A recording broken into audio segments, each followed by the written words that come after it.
In the 35th Jubilee, during the third week and the first year, Reu chose a wife for himself, a woman named Ar, the daughter of Ar, son of Kasdi. In the seventh year of that same week, she bore him a son. With great thought, he named the boy Swar, for he saw the world around him plunging deeper into wickedness and chaos. In those days, the sons of Noah turned against one another. Violence and greed ruled their hearts as they captured and slaughtered each other without mercy. The sacredness of life was abandoned, and they shed human blood with impunity. Men defiled themselves by consuming blood, and their ambitions led them to construct mighty cities, fortified walls, and towering structures. Pride swelled among individuals as they exalted themselves above their peers, founding the first kingdoms and waging wars, people against people, city against city, and nation against nation. Evil spread like a plague as they forged weapons of war and taught their sons the ways of battle. Cities were conquered, and the defeated were sold as male and female slaves. During this era of lawlessness, Ar, son of Kesed, built a city in the land of the Chaldees. He named it Ar, after himself and his father, a monument to his pride. But the people fell further into corruption, crafting molten images and graven idols to worship. Each one bowed to the lifeless gods they had fashioned with their own hands.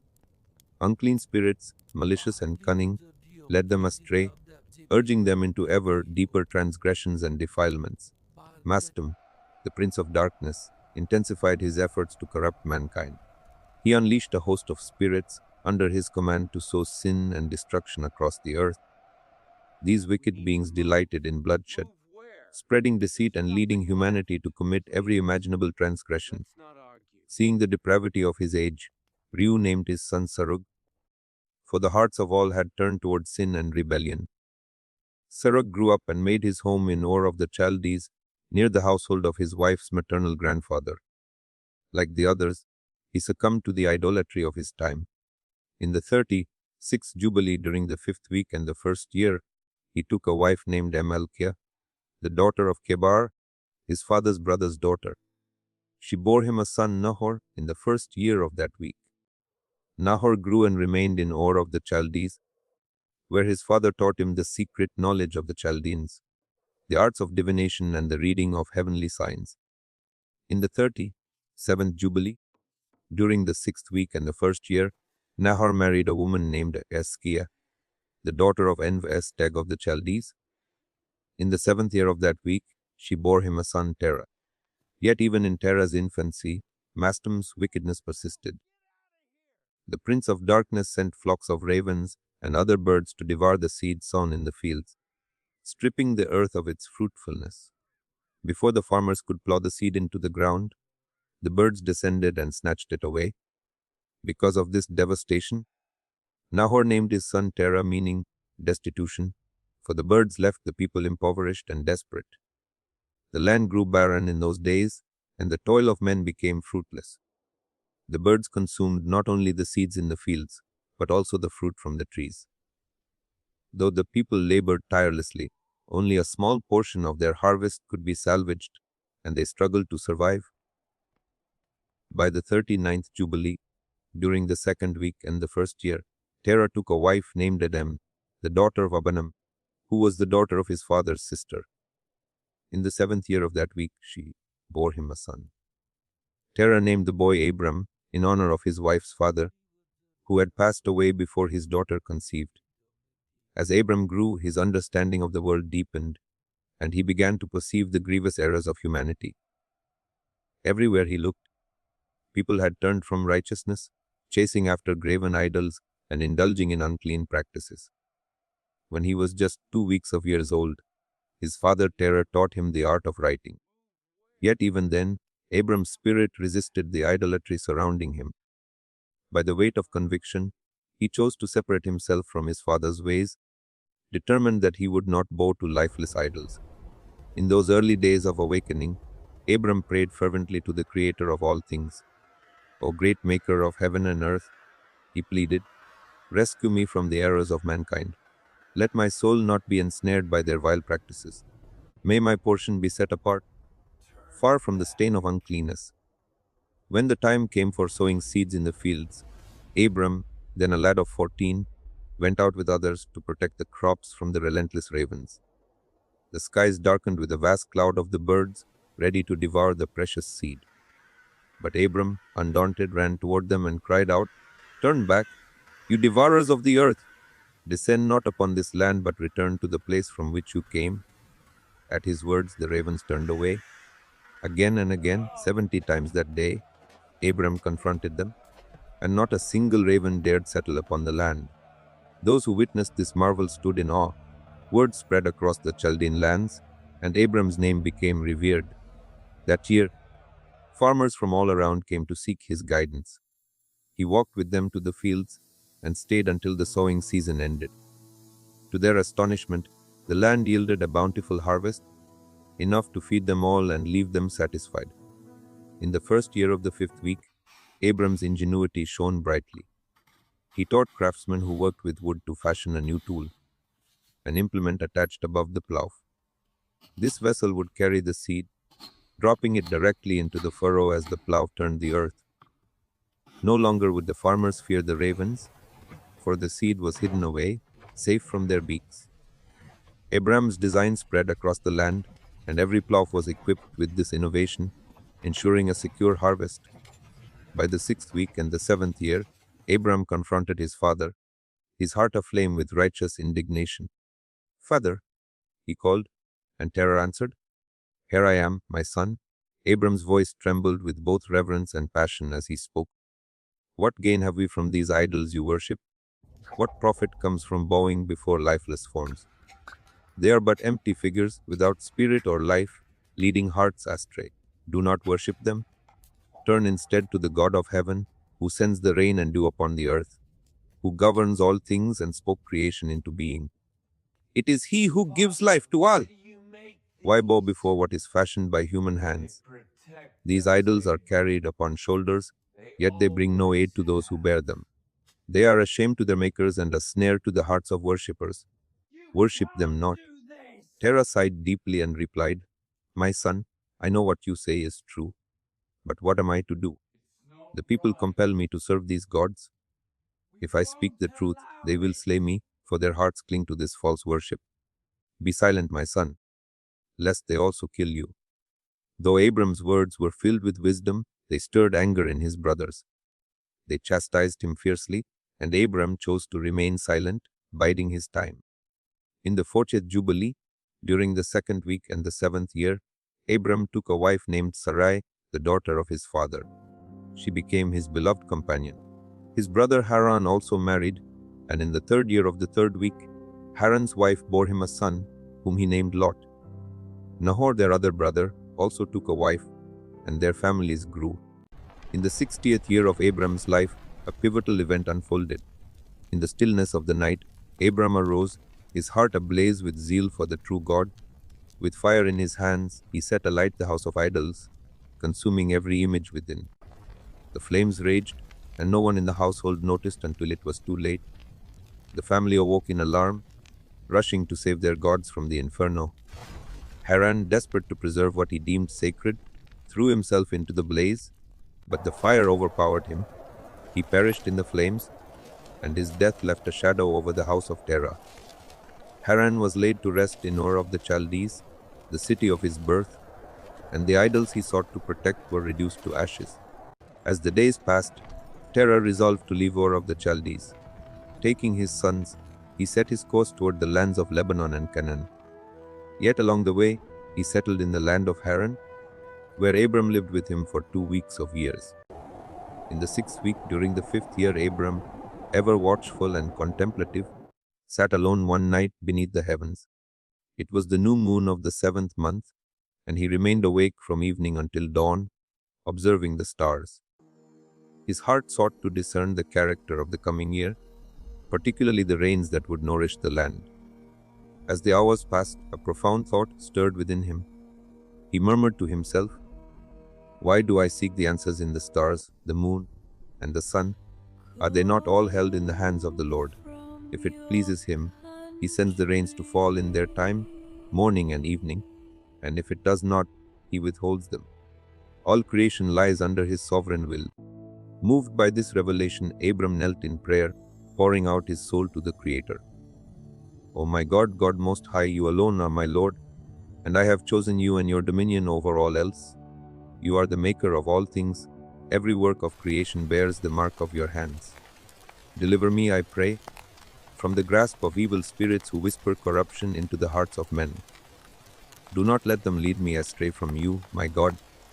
Establish me and my descendants in your ways forever, that we may never stray from Go your with truth from now God, until the my end of time. son, Having spoken and and may prayed, his Abram fell light silent. guide In your the stillness of the path. night, the word of the Lord came to him through an angel, saying, Arise, Abram, leave your country, your kindred, and your father's house, and journey to a land I will show you. There I will make of you a great and numerous nation.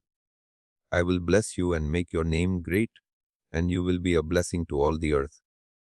Through you, all the families of the world will be blessed. I will bless those who bless you and curse those who curse you. Fear not, for I am your God, and I will remain so for you, your son, your son's son, and all your descendants for every generation to come. The Lord spoke again, declaring, Open his mouth and ears, that he may hear my words and speak the language I shall reveal to him. Since the day of Babel's fall, the sacred tongue of creation had ceased among the children of men. By divine command, the angel opened Abram's ears, lips, and understanding, and he began to speak in the Hebrew tongue, the language of creation itself. Abram took the ancient books of his forefathers, written in Hebrew, and carefully transcribed them. For 6 rainy months, he studied their wisdom, and the angel revealed to him all that had been hidden or unclear. In the 7th year of the 6th week, Abram approached his father and announced his decision. Father, he said, I must journey into the land of Canaan. I wish to see it and then return to you. Terah, though heavy-hearted, blessed him with these words, Go in peace, my son. May the eternal God make your path straight. May the Lord walk with you, shielding you from every evil. May you find grace, mercy, and favor in the eyes of all who see you, and may no man have the power to harm you. Go in peace. Terah then added, If you find a land that pleases your eyes and feels right to dwell in, return for me and take me with you. Take Lot, the son of your brother Haran, as your own son, that he may go with you. The Lord be with you. But leave Nahor with me until you return, and then we shall all go together as one. Abram departed from Haran, accompanied by Sarai, his beloved wife, and Lot, the son of his brother Haran. Together they journeyed toward the land of Canaan. Along the way, they passed through Asher and continued until they arrived at Shechem, where Abram chose to settle near a towering oak. As he gazed upon the land, its beauty overwhelmed him. From the entrance of Hamath to the towering oak, the land stretched before him, vibrant and lush. In that moment, the voice of the Lord came to Abram, declaring, To you and your descendants, I will give this land. Overcome with awe and gratitude, Abram built an altar at that place. There he offered a burnt sacrifice to the Lord, who had revealed himself to him. From there, Abram moved to the mountains, pitching his tent between Bethel to the west and Ai to the east. Again, he looked upon the land and marveled at its vastness and abundance. The vineyards flourished with grapes, while figs, pomegranates, and date palms grew in abundance. Oaks, terebinths, olive trees, and towering cedars adorned the landscape, and streams of water flowed freely from the mountains. Abram lifted his voice in praise, blessing the Lord who had brought him safely out of Ur of the Chaldees and into this promised land. In the first year of the 7th week, on the new moon of the first month, he built another altar atop the mountain. There he called upon the name of the Lord, proclaiming, You, O eternal God, are my God. On that altar, Abram offered another burnt sacrifice, praying fervently that the Lord would remain with him and never abandon him for all the days of his life. From the mountains, Abram continued his journey southward, eventually arriving in Hebron, a newly built settlement.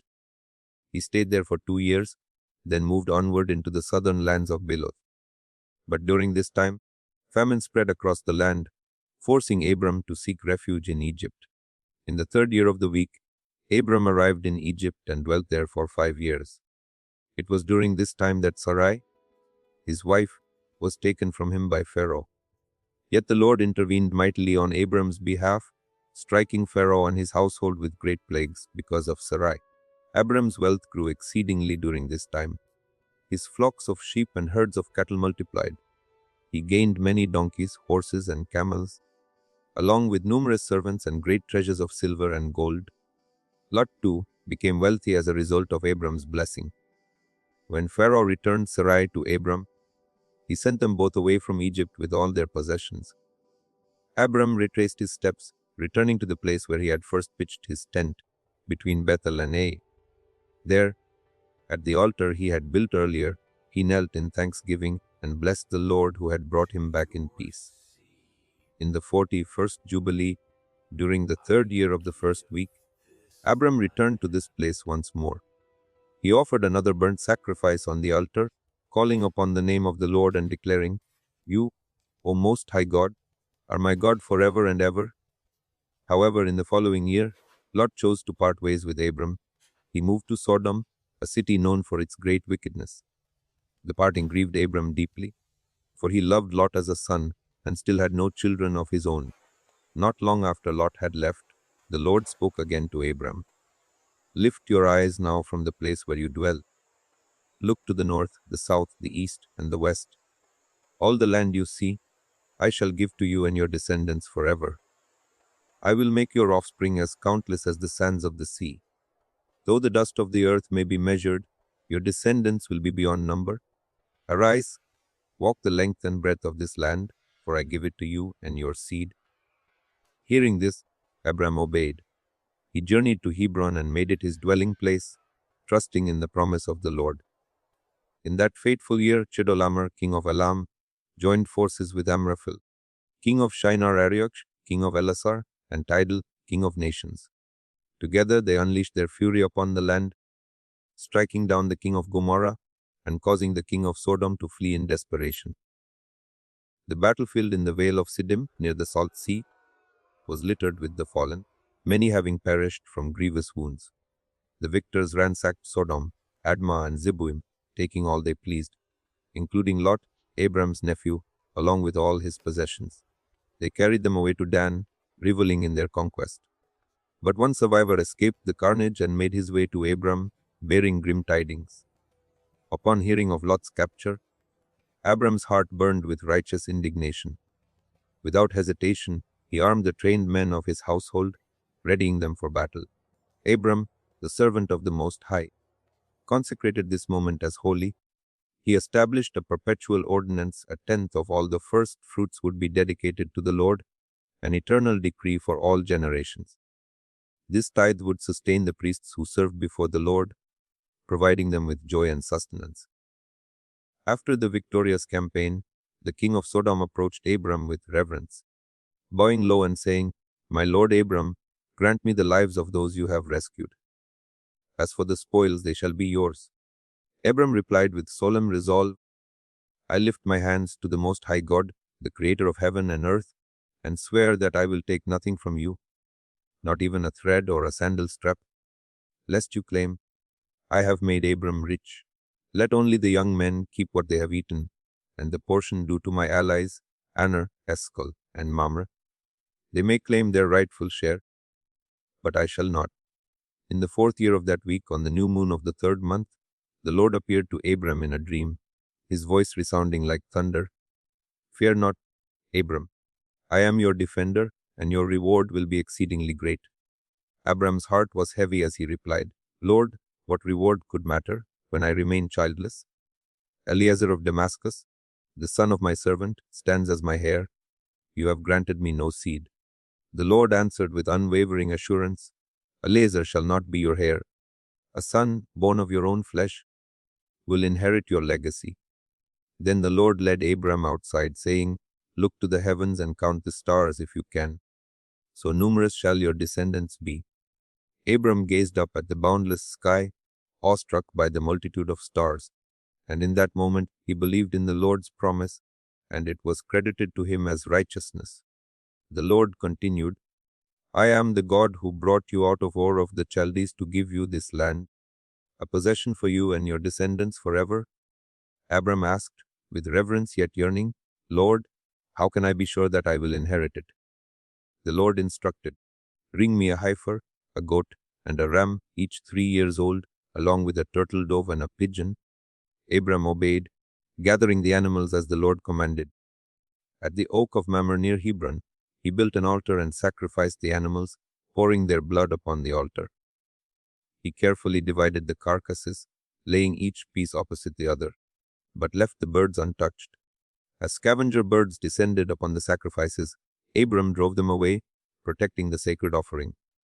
As the sun set, an overwhelming dread fell upon Abram, a darkness heavy with divine awe. Then the voice of the Lord spoke, piercing the veil of night. Know this for certain. Abram, your descendants will be strangers in a land not their own. They will be enslaved and afflicted for 400 years.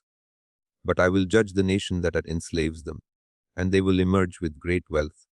As for you, you will go to your fathers in peace and be buried at a ripe old age. In the 4th generation, your descendants will return here, for the iniquity of the Amorites has not yet reached its full measure. When Abram awoke, the sun had set completely. Before him appeared a vision, a smoking furnace and a flaming torch passing between the sacrificial pieces. On that day the Lord established his covenant with Abram, saying, to your descendants I will give this land, from the river of Egypt to the great Euphrates, the territory of the Canaanites, the Perizzites, the Cadmonites, the Perizzites, the Rephaim, the Amorites, the Canaanites, the Girgashites, and the Jebusites. With the covenant sealed, Abram offered the pieces, along with fruit offerings and drink offerings, upon the altar. The fire of the Lord consumed them, marking the holy pact. From that day forth, Abram observed the festival and the ordinance, dedicating it to the Lord as an everlasting covenant. Abram was filled with joy and shared everything with Sarai, his wife. His faith in the promise of a son remained steadfast, though Sarai herself had not yet borne him a child. Sarai, however, was troubled by her barrenness. Desiring to fulfill the promise, she turned to Abram and said, my lord, take Hagar, my Egyptian maidservant, as your wife. Perhaps through her, I may build a family and see the promise fulfilled. Abram, moved by Sarai's words, agreed. Sarai brought Hagar to Abram, and he took her as his wife. Hagar conceived, and in due time she bore a son. Abram named him Ishmael. This came to pass in the 5th year of that week of years, and Abram was 86 years old when Ishmael was born. In the 5th year of the 4th week of the Jubilee, during the 3rd month and at its midpoint, Abram celebrated the feast of the first fruits of the grain harvest. He built an altar to the Lord and offered a heifer, a goat, and a sheep as burnt sacrifices, along with their grain and drink offerings, all sprinkled with the sweet aroma of frankincense. As the smoke of the offerings rose, the Lord appeared to Abram and spoke, his voice a mighty proclamation, I am God Almighty. Walk before me with integrity and be perfect. I will establish my covenant between me and you, and will multiply you exceedingly. Overcome with awe, Abram fell prostrate before the Lord.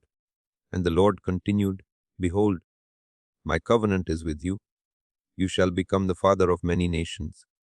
Your name will no longer be Abram, but Abraham, for I have made you the father of multitudes. I will make you exceedingly fruitful, bringing forth nations and kings from your line. This covenant I make is eternal, binding me to you, and to your descendants through all generations. I will be their God, and they will be my people. To you and your seed I give the land where you dwell as a sojourner, the land of Canaan, as an everlasting possession. I will establish this land as their inheritance, and I will be their God. But as for you, Abraham, you must keep my covenant, as must your descendants. As a sign of this everlasting covenant, every male among you shall be circumcised. The Lord then detailed the command. On the 8th day after birth, every male must be circumcised, whether born in your house or purchased with money, even if not of your bloodline. This sign in the flesh shall be a perpetual token of my covenant. Any male who is not circumcised shall be cut off from my people, for he has broken my covenant. The Lord's gaze turned to Sarai, and he declared, your wife's name shall no longer be Sarai but Sarah. I will bless her, and through her I will give you a son. Yes, I will bless her, and she shall give rise to nations, and kings will come from her. Hearing this, Abraham fell on his face again, laughing in awe and wonder as he thought to himself, Shall a son be born to a man of 100 years? And shall Sarah at 90 bear a child? With reverence he spoke aloud to God, O Lord, if only Ishmael might live under your blessing. But the Lord replied, Yes, Ishmael will be blessed. I have heard your prayer for him. He will become the father of 12 princes and a great nation. But my covenant will be established with Isaac, whom Sarah will bear to you at this same time next year. With these words, the Lord departed, leaving Abraham awestruck. Abraham obeyed the Lord's commands without delay.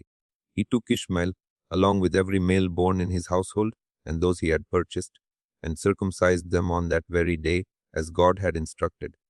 At 99 years old, Abraham himself was circumcised, as was Ishmael, who was 13. Every male in his household bore the mark of the covenant, sealing their obedience to God's eternal ordinance. The Lord declared this law unchangeable, binding across all generations. The circumcision of the flesh on the 8th day must never be omitted. Those who neglect this sign shall not belong to my covenant people. They are destined for destruction, for they have broken my covenant. The angels of God's presence and sanctification bore witness to this decree. From the beginning of creation, God had chosen Israel to be his holy people, set apart from all nations. While other nations were given over to spirits and rulers to lead them astray, Israel alone remained under the direct authority of God. He preserved them as his treasured possession. Yet the Lord warned Abraham of the future. The children of Israel will fail to keep this covenant. Many will forsake the circumcision of their sons, abandoning the sign of my promise. Great wrath will fall upon them because they will provoke me, turning away from my law and acting like the Gentiles. Because of this rebellion, they shall be removed from the land and no longer forgiven for their transgressions. On the new moon of the 4th month, the heavenly messengers appeared to Abraham beneath the ancient oak of Mamre. Standing in the sacred shade, they spoke words of promise, declaring that Sarah, his wife, would bear him a son. Their announcement was clear and joyous, yet Sarah, overhearing their words from within the tent, laughed to herself in disbelief. When confronted, fear gripped her heart, and she denied her laughter, though the truth of it could not be hidden. The messengers, with unwavering authority, revealed the name of the promised son, saying, His name shall be Isaac, for it is written and ordained on the heavenly tables. When we return at the appointed time, Sarah will have conceived and brought forth this child. In the same month, the Lord unleashed his righteous judgment upon Sodom, Gomorrah, Zeboim, and the entire region of the Jordan. Fire and brimstone rained down, consuming the cities and their wickedness in flames that burned without end.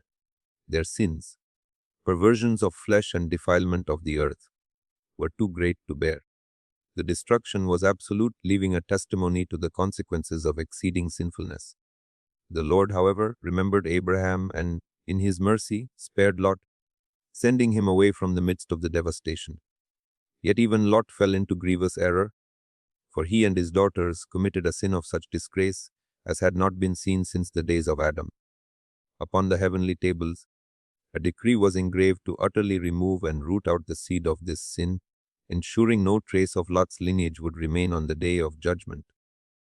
In that same season, Abraham journeyed from Hebron and settled between Kadesh and Shur in the mountainous lands of Gerar. By the middle of the 5th month, he moved once more and made his dwelling by the well of the oath. And in the 6th month, the Lord visited Sarah, fulfilling his promise. She conceived and at the appointed time. In the 3rd month and at its midpoint, during the festival of the first fruits of the harvest, Sarah gave birth to a son. On that joyous day, Isaac was born, exactly as the Lord had spoken. Abraham, with reverence and obedience, circumcised Isaac on the 8th day, marking him as the first to bear the eternal sign of the covenant. This was in the 6th year of the 4th week, when the heavenly messengers returned to Abraham at the well of the oath.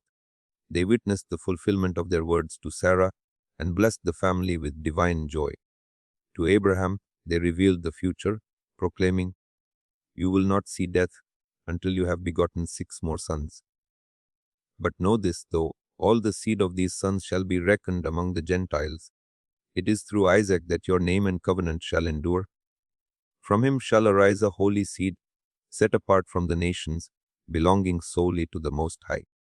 This people will be a possession of the Lord, a kingdom of priests and a holy nation. With these declarations, the messengers departed, and Abraham and Sarah rejoiced with exceeding gladness, their hearts overflowing with gratitude. Abraham, moved by this divine joy, built an altar to the Lord near the well of the oath. He offered sacrifices of thanksgiving to the one who had delivered him and fulfilled his promises. To honor the occasion, Abraham celebrated a 7-day festival of joy, becoming the first to observe the Feast of Tabernacles on the earth. He constructed booths for himself and his household, setting a sacred precedent.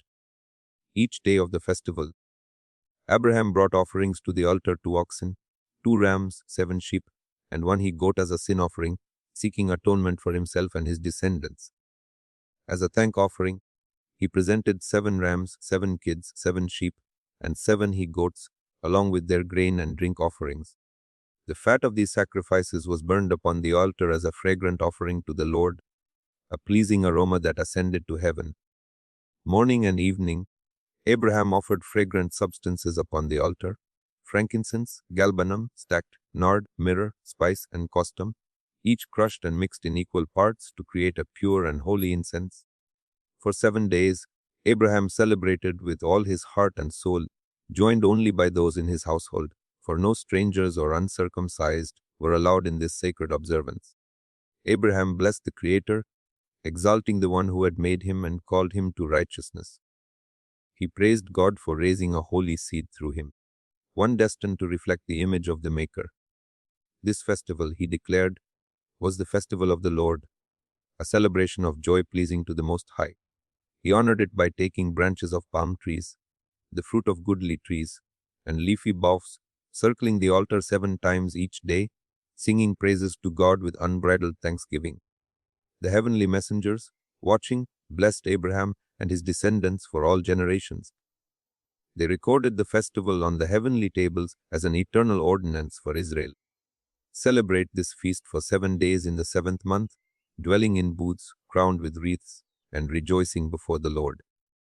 This statute shall endure forever, binding Israel to the Lord as his chosen people. And so Abraham, the father of faith, walked with God, his life a testimony of obedience and joy in the presence of the Almighty. In the 1st year of the 5th week of this Jubilee, Isaac, my beloved son, was weaned. It was a moment of great joy and celebration for me, for I had waited so long for this day. In the 3rd month, on the very day of his weaning, I prepared a grand banquet in his honor. I called together my household, my servants, and all those who had been with me through the trials and triumphs of my life. We gathered in joy, for my heart was full, and I thanked the Lord who had blessed me with a son at last. Before me stood Ishmael, the son of my maidservant Hagar, and I could not help but smile as I watched him. This son of mine, born of a different mother, playing and dancing before me. My heart swelled with love and pride. God had not left me childless. He had given me seed, and through Isaac my name would endure. I thanked God with all the passion of my soul, for I had seen my sons with my own eyes. But then Sarah saw Ishmael playing and rejoicing with me, and something stirred within her, a jealousy that I could not ignore. She came to me, her eyes filled with unease, and said, "Cast out this bondwoman and her son. For the son of this bondwoman shall not share in the inheritance with my son, Isaac." Her words struck me like a sword, and my heart was heavy with sorrow. I looked upon Ishmael, my son, and the woman who had borne him, and I was torn. To cast them away seemed a cruel thing to do, yet I could not ignore the pain in Sarah's heart. As I stood in turmoil, wrestling with the weight of her words, the Lord spoke to me in my grief. "Do not let this thing trouble you, Abraham. Do not let your heart be weighed down with sorrow. Listen to Sarah, for in Isaac shall your name and seed be called. But as for the son of Hagar, I will make him a great nation because he is your seed." In obedience to the Lord, I rose early the next morning, my heart heavy yet resolute, I took a loaf of bread and a bottle of water, and I gave them to Hagar, placing them upon her shoulders. I sent her away with my son, my heart breaking at the thought of what I had done. She left, wandering through the wilderness of Beersheba, her heart filled with fear and uncertainty.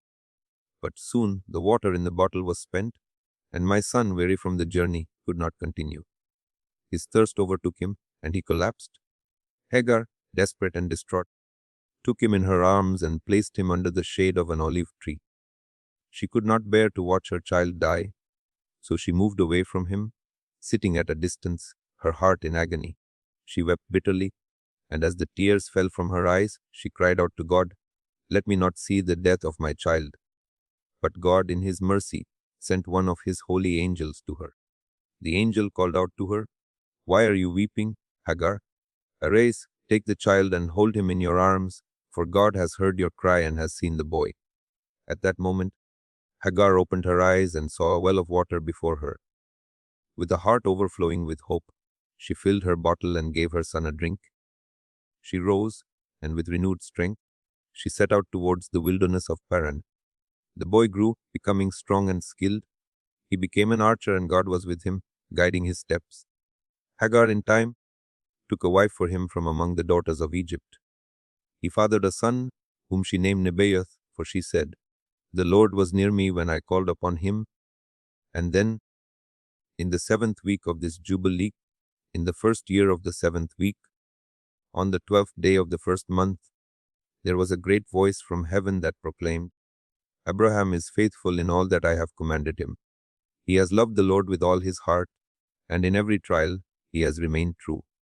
Then the prince Mastam, the accuser, came before God and said, "Abraham loves his son Isaac more than anything else. He delights in him above all things. But if he truly loves you, Lord, bid him offer Isaac as a burnt offering. Command him to sacrifice his son, and we will see whether he is faithful to you in all things." The Lord, knowing the depth of my love for him and the trials I had already endured, was not shaken by this challenge. He knew that I had been tested in countless ways. I had been tested through famine, through the wealth of kings, and through the painful separation from my wife Sarah when she was taken from me. I had been tested with circumcision, with the sending away of Hagar and Ishmael, and in every trial I had remained steadfast. My soul was never impatient, my heart never slow to act. I had trusted in God with all my being, and he knew that I loved him above all else. The voice of the Lord called out, "Abraham, Abraham." With reverence and trembling, Abraham answered, "Here I am." Then the Lord spoke again, saying, "Take your beloved son, the one you love, Isaac, and go to the highlands. There on a mountain I will show you. Offer him as a burnt offering."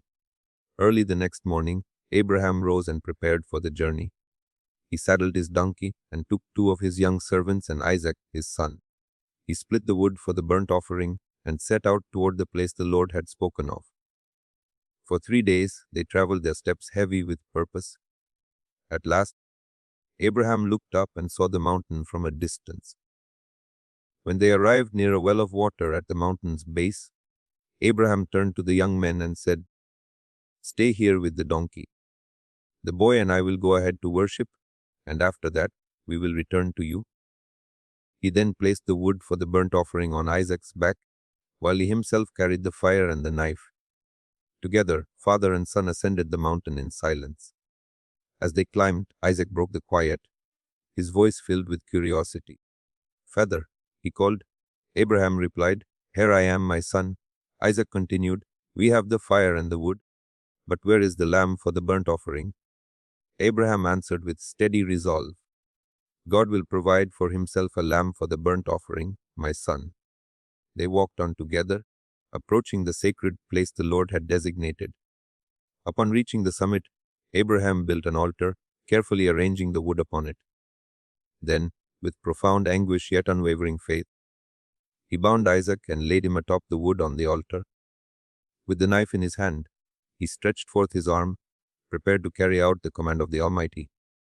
At that moment, a voice rang out from heaven, calling, "Abraham, Abraham." Startled, Abraham paused and responded, "Here I am." The voice continued, Do not lay a hand on the boy. Do not harm him in any way. For now I know that you fear the Lord, because you have not withheld your son, your only son, from me." Abraham lifted his eyes, and there, caught by its horns in a thicket, was a ram. He went to the ram, took it, and offered it as a burnt offering in place of his son. Overwhelmed with gratitude, Abraham named that place, "The Lord will provide," a name that would endure through the generations, for on the mountain of the Lord provision had been made.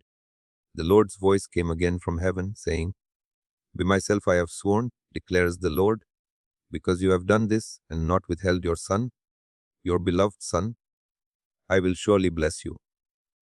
I will multiply your descendants like the stars in the heavens and like the grains of sand on the seashore. Your offspring will possess the gates of their enemies, and through your seed all the nations of the earth will be blessed, because you have obeyed my voice. Go now in peace." Abraham and Isaac descended the mountain, their hearts full of reverence. They returned to the young men who had waited faithfully, and together they journeyed back to Beersheba, where Abraham made his home by the well of the oath. Each year thereafter, Abraham celebrated a 7-day festival in remembrance of this event, filled with joy and gratitude for the Lord's mercy and provision. It became a tradition written on the heavenly tablets, a lasting commandment for the descendants of Israel, to observe with joy for all generations to come. In the first year of the first week of the 42nd Jubilee, Abraham returned and settled near Hebron, in a place known as Kirjath Arba, where he dwelt for 2 weeks of years. In the first year of the third week of this Jubilee, the days of Sarah's life were fulfilled, and she passed away in Hebron. Abraham, heart heavy with sorrow, went to mourn for her and to bury her, and in that moment the Lord tested Abraham's spirit to see whether he would become impatient or speak rashly. Yet Abraham remained patient and unshaken, his heart steady even in grief.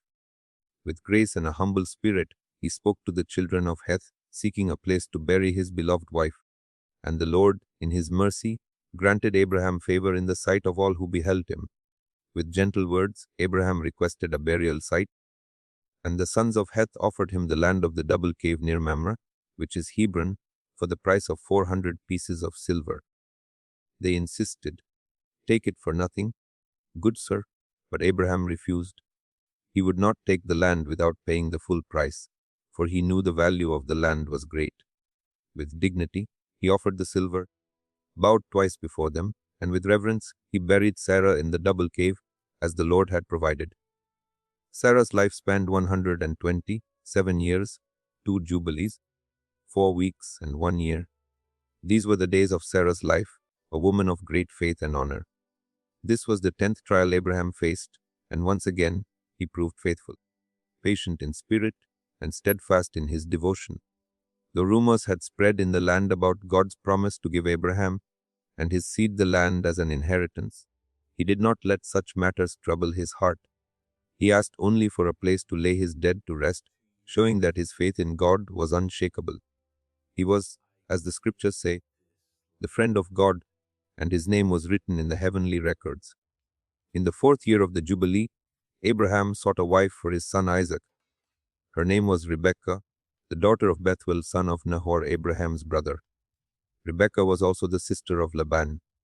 Abraham, still full of life, took a third wife named Keturah, a woman from among his household servants.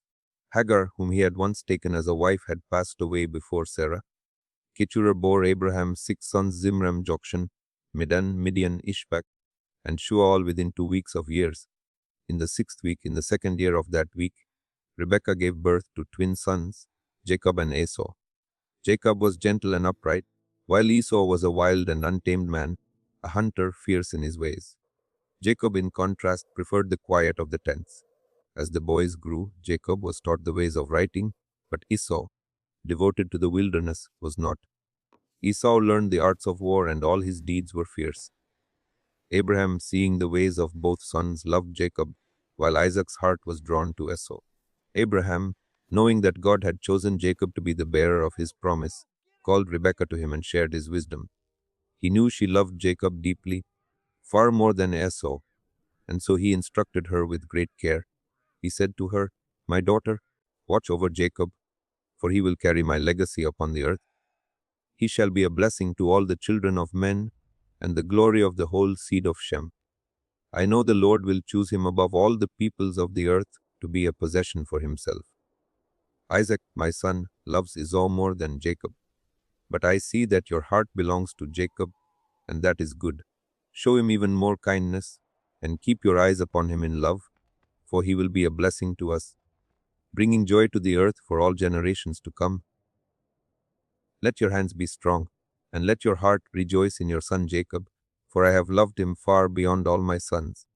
His descendants will be blessed forever, and his seed will fill the earth.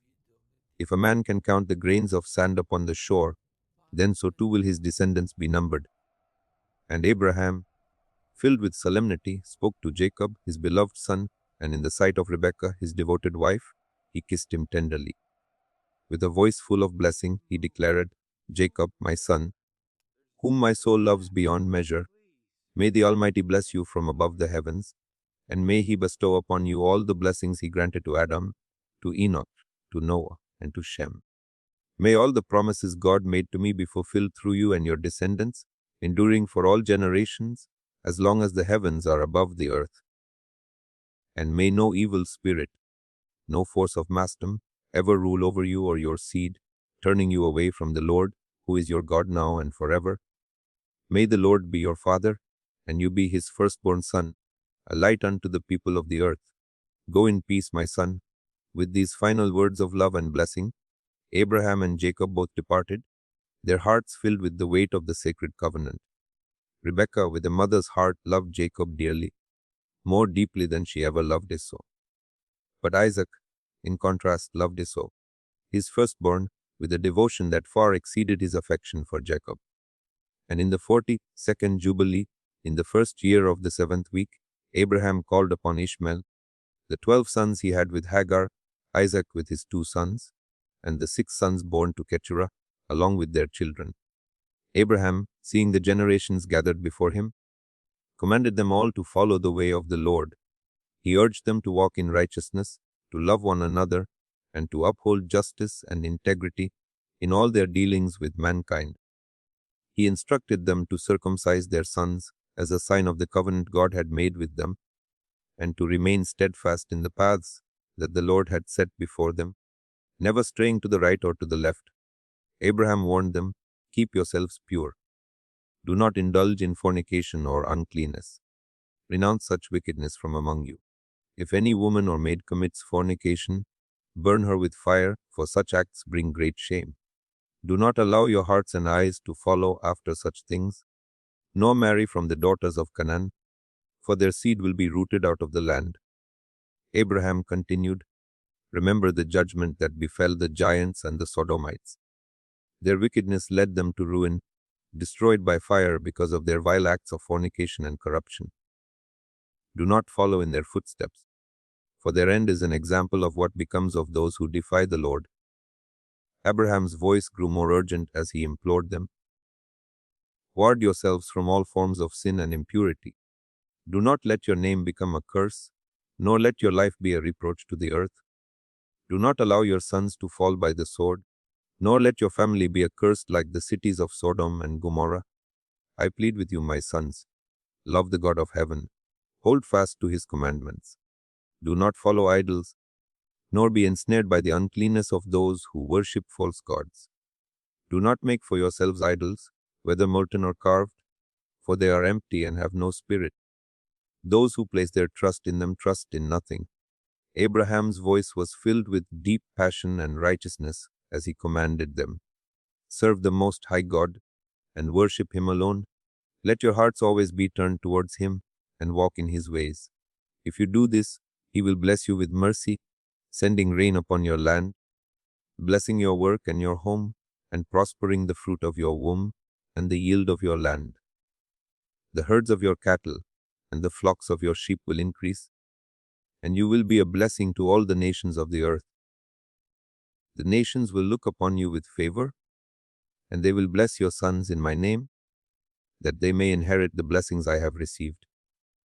Abraham, moved by a father's love and by the weight of God's covenant, gave gifts to Ishmael, to the sons of Keturah, and to all his descendants. Yet he gave everything to Isaac, his true heir, entrusting him with the fullness of the promise that had been made to him.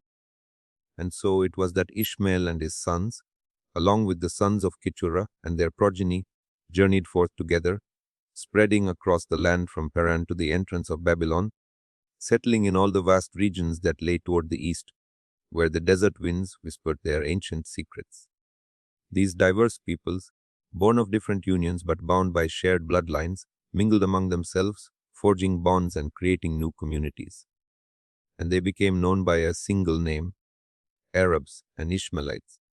In the 6th year of the 7th week of this Jubilee, which marked the year 2057 since the creation of Adam, Abraham, now aged and feeling the weight of his years, called his beloved son Isaac before him. With a heavy heart, knowing his days on earth were drawing to a close, he spoke these words, "I have grown old, my son, and the day of my death is unknown to me. My days are filled, and I have lived them in the service of the Lord, striving with all my heart to follow his will. Throughout my life, I have kept him in remembrance, seeking to walk uprightly in all his ways. My soul has rejected the idols of the world, and I have despised those who serve them.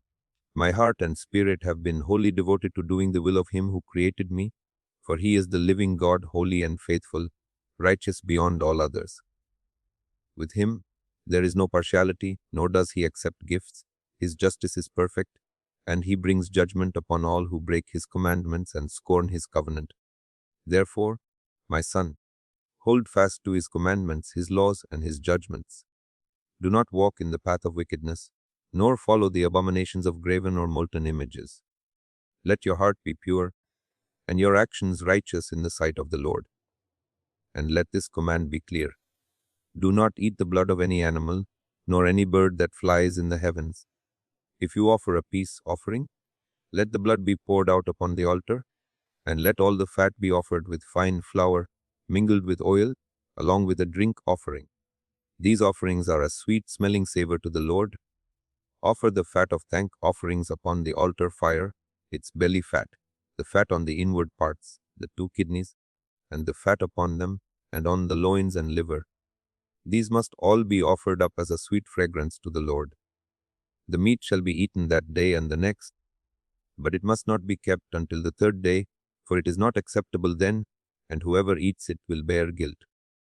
Sprinkle salt upon every offering, for the salt of the covenant must not be lacking in any of your sacrifices before the Lord.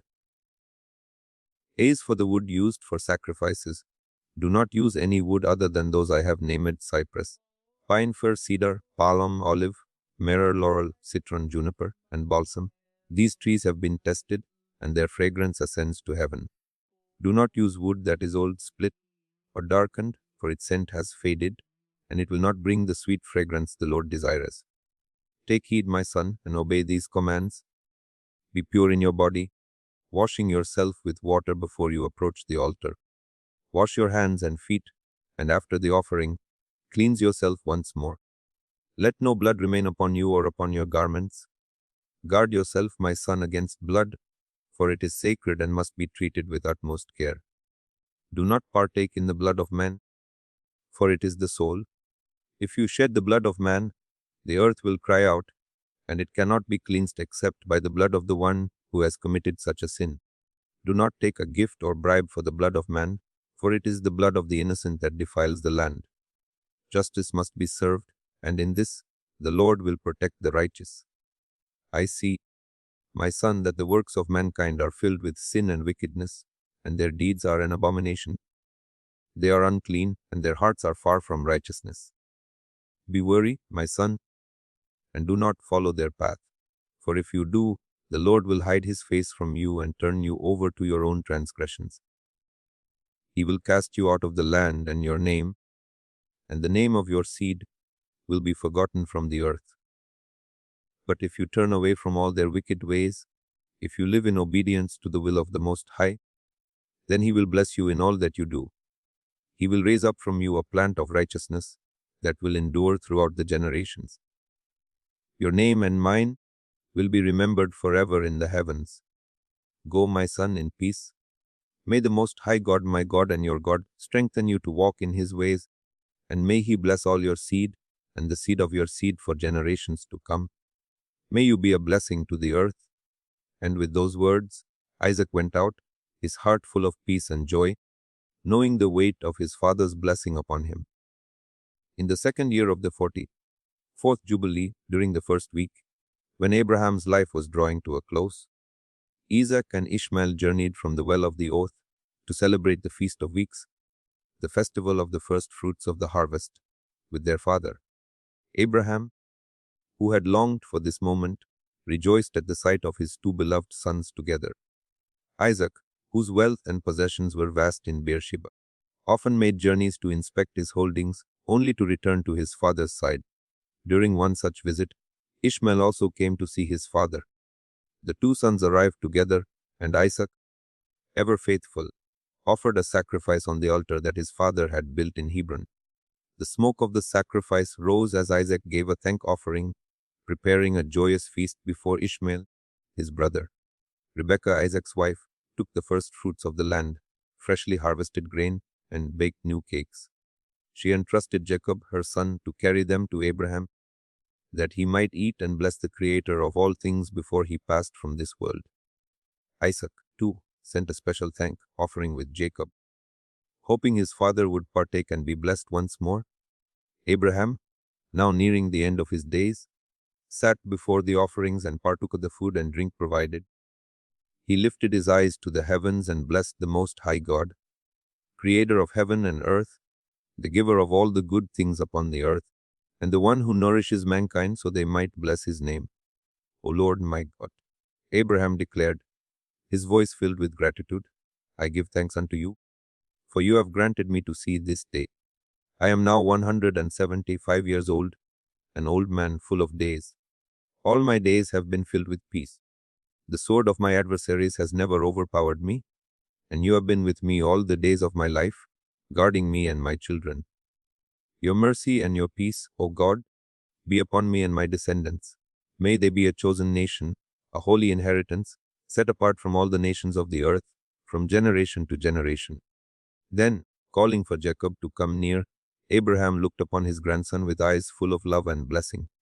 My son Jacob, Abraham said, his voice soft but strong, may the God of all creation bless you, strengthen you to walk in righteousness, and guide you to do his will.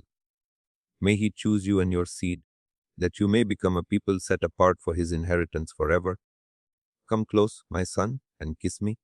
Jacob, moved by his grandfather's words, drew near and kissed Abraham, his heart swelling with love. Abraham's eyes shone as he spoke again, his voice full of authority and compassion. Blessed be you, my son Jacob, and all the children of the Most High God. May God give you a righteous seed, and may some of your descendants be sanctified in the midst of the earth. May the nations serve you, and may all people bow before your descendants. Be strong, my son, and rule over all the descendants of Seth. Then your ways and the ways of your children will be justified, and you will be a holy nation, a nation that is set apart. May the blessings of the Most High God rest upon you, the blessings he gave to Noah and to Adam, that they may remain upon the head of your seed for generations without end.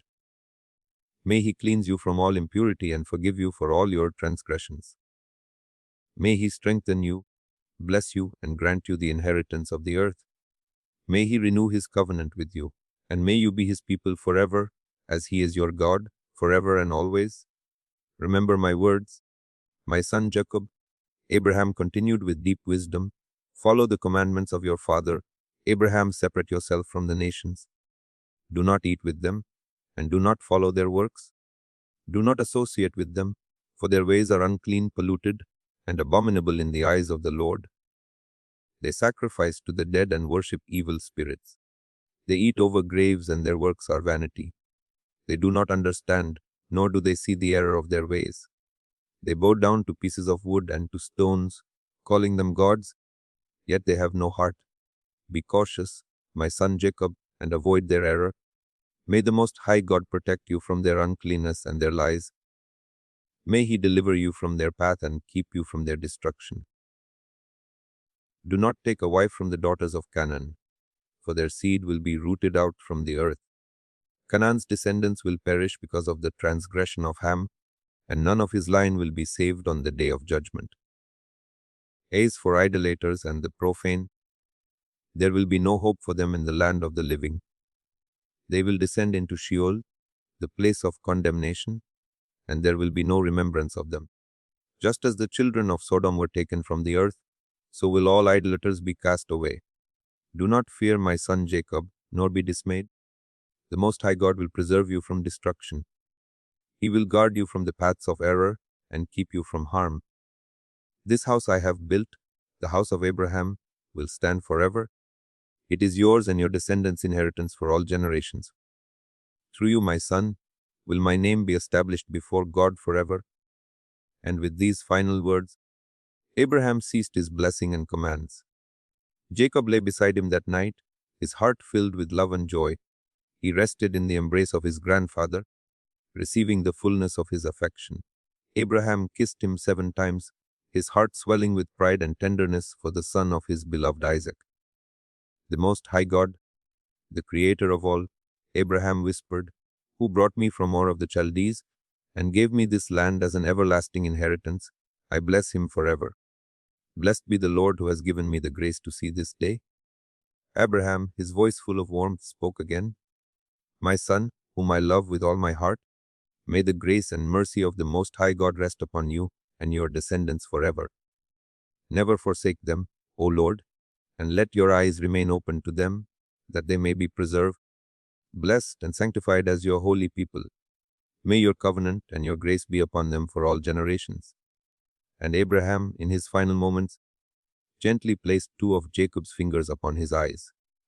He then lifted his voice in a quiet blessing to the God of gods before covering his face, stretching out his feet, and peacefully surrendering to the eternal rest of death. His soul was gathered to join his ancestors, leaving this world behind. Meanwhile, Jacob remained nestled in his grandfather's embrace, unaware that Abraham had already passed into eternity. But when Jacob eventually awoke from his sleep, a cold, lifeless stillness gripped him. He gazed upon Abraham's form, now as cold as stone, and called out in panic, "Father, Father!" But no response came, and in the heavy silence, Jacob realized the dreadful truth. His grandfather was gone. Rushing from his place beside Abraham, Jacob ran swiftly to his mother, Rebekah, and told her of the tragedy. In turn, Rebekah went to Isaac in the night, and together they hastened to the place where Abraham lay. Jacob carried a lamp in his hand, and as they entered, they found Abraham's body, still and lifeless, confirming that the great patriarch had indeed departed. Overcome with grief, Isaac fell to the lifeless form of his father. His heart broke, and with tears flowing freely, he kissed Abraham's cold face. A mournful sound filled the house of Abraham as Ishmael, his son, arose and joined his brothers in sorrow. Weeping bitterly, he mourned the loss of his father, and all those who loved Abraham joined in the great lamentation. Isaac and Ishmael, with their sons, carried Abraham to the double cave near Sarah, his beloved wife, and laid him to rest. For 40 long days they mourned together, a great weeping rising from the household, a testament to the love and reverence they held for their father. At last, the days of mourning were concluded. Abraham had lived 3 jubilees and 4 weeks of years, 175 years, his days full and complete, a life spent in faith, wisdom, and strength. He was old, yet full of days. For the forefathers, life had once stretched across 19 jubilees, but after the great flood, human life began to shorten, and generations grew old with alarming swiftness. Their days became filled with sorrow, trials, and the stain of wickedness. But Abraham had been different. In his righteous ways, he had lived a life pleasing to the Lord, walking in holiness and truth, and yet, even he did not complete 4 full jubilees before his days were filled to the brim, and he departed from the earth, his work done. And from that time onward, the generations to come would find their lives slipping away quicker than ever before. No longer would a man live even 2 jubilees. Knowledge would fade from their minds, and understanding would vanish with the passing of years. Those who lived to see even 1.5 jubilees would be seen as having lived long lives. but their days would be marked by pain and sorrow, and peace would be a stranger to them. For calamity would follow calamity, wound after wound, tribulation after tribulation. Evil tidings, sickness, and suffering would besiege them. They would know no respite, as death and destruction stalked the earth. The world would be a place of chaos and ruin, as disease, hunger, and war ravaged the generations. And all of this would befall a generation whose works were filthy, whose lives were steeped in uncleanness, fornication, and pollution. They would live in the defilement of their own making, and they would look back at the days of the forefathers and say, "The days of old were many and full of peace. But behold, our days are few and filled with trouble. Our lives stretch no more than 70 years, or 80 if we are strong, but even then they are filled with bitterness." In that generation, the sons would accuse their fathers, and the elders would be held accountable for their unrighteousness. They would call out the wickedness of their speech, their actions, and their rebellion against the covenant that God had made with them. They had forsaken His commandments, His feasts, His months, His Sabbaths, and His Jubilees. The words of the Lord would be forgotten, and His laws would be cast aside. The earth itself would be defiled by the wickedness of men. The vineyards would wither, the olive trees would fail, and all creation would groan under the weight of humanity's corruption. The beasts, the cattle, the birds, and the fish would perish, their lives snuffed out by the wickedness of mankind. In their blindness, they would fight one another, young against old, poor against rich, lowly against great, beggar against prince. Their quarrels would center around the law and the covenant, but they had long since forgotten what it meant to walk in the ways of the Lord. They would turn to violence, to swords and bows, seeking to restore the lost path, but their blood would be shed in vain, for their hearts would not turn back to righteousness, and those who survived would not find peace. They would rise up in deceit and greed, seeking to take all that was their neighbor's, and defile the holy things with their wickedness. The name of the Lord would be misused, and His holiness would be profaned by their actions. In the fullness of time, a great punishment would befall the evil generation. The Lord would raise up the sinners of the Gentiles, merciless and without compassion. They would show no regard for the old or the young, for the weak or the strong.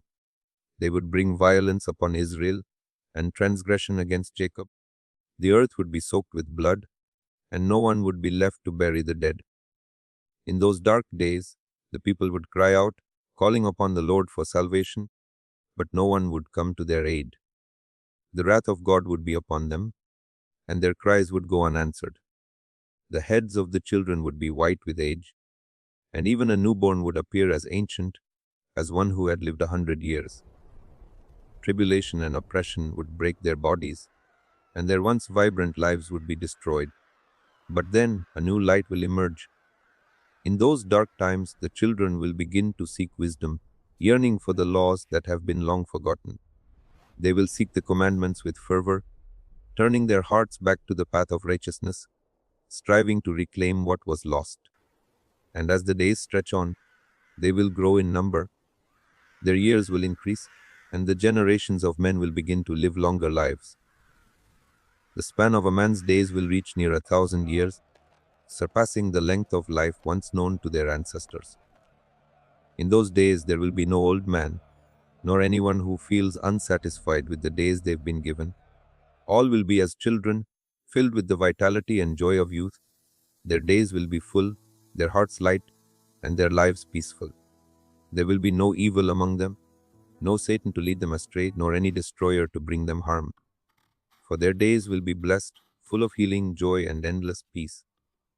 In that blessed time, the Lord will pour out His healing upon His servants.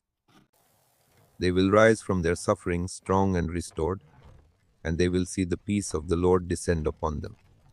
Their enemies will be driven away, and the righteous will look upon their deliverance with hearts full of gratitude and eternal joy. They will witness the judgment of the wicked, and rejoice as their enemies' curses fall upon them, and their bones will rest in the earth, their spirits filled with boundless joy, for they will know with certainty that it is the Lord who has executed judgment, showing mercy to countless generations who love him. So Moses record these words, write them down, for they are inscribed in the heavenly tablets as a testimony for all generations to come. End of movie 2. Watch the first movie to see the sacred history of creation revealed to Moses on Mount Sinai.